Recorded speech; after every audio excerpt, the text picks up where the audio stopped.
Well, if we've just been talking there about our own financial futures, what about the financial future of the next generation and the generations after that?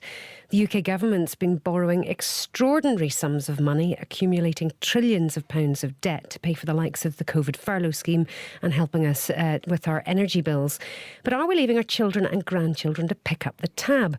Well, the charity Carnegie UK is this morning calling on the Scottish Government to appoint a commissioner who'd represent the interests of those who aren't yet able to represent themselves. Let's talk to their Chief Executive, Sarah Davidson. Good morning to you, Sarah. Morning, Laura. Just talk to us about how a commissioner for young people would work. How would it work in practice?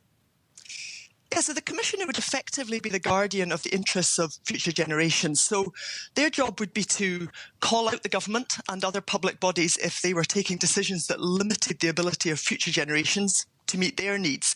But it wouldn't just be about calling them out. It would also be about supporting policymakers to do that well.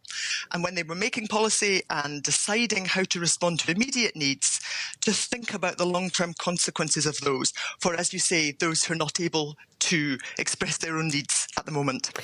And I understand that there's been a commissioner in place in Wales for a number of years. What sort of impact is the commissioner having there?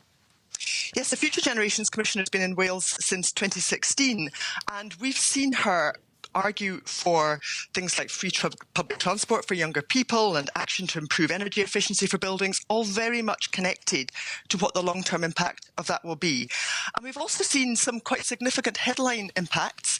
For example, a few years ago, the Welsh Government was looking at a proposal to extend a motorway in Wales, and the Commissioner argued that that would actually go against the interests of future generations in terms of biodiversity and air quality and things like that.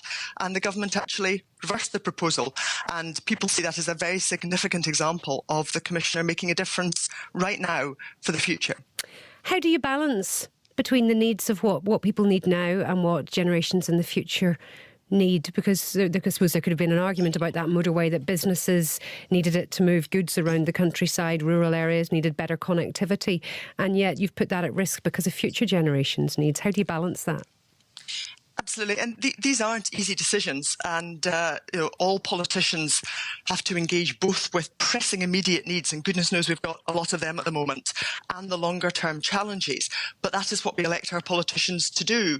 And one of the great advantages of a commissioner is that someone in that role and the people supporting them are able to set out the differential impacts, short, medium and long term, in order to help those decisions to be taken. What powers do they have, though? If they suddenly look at a piece of public policy and look at it and go, no, that's terrible for future generations, I disagree entirely, what power do they have to stop the government doing it?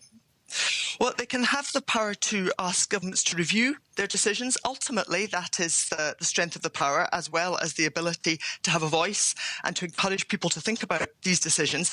Clearly, democratically elected governments ultimately have the power to make the decisions. But we build checks and balances into our political system all the time through audit and so on. And it's another voice to call out the needs of people when governments are making decisions. We already have a Children's Commissioner. How are you knocking on an open door for a Future Generations Commissioner, or how interested are government in this?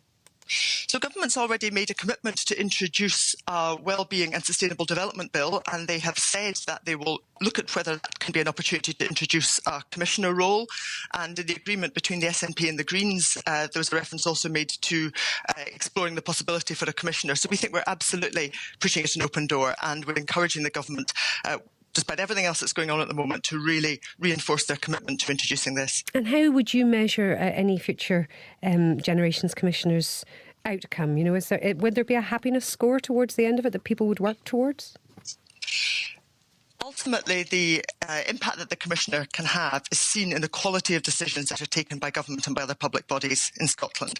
And if we increasingly saw those prioritising the needs of generations yet to come, as well as dealing with immediate issues, then I think we would be confident that it had a positive impact. Do you want to pin your colours to the mast and tell me any legislation you think would benefit from having a Future Generations Commissioner just now?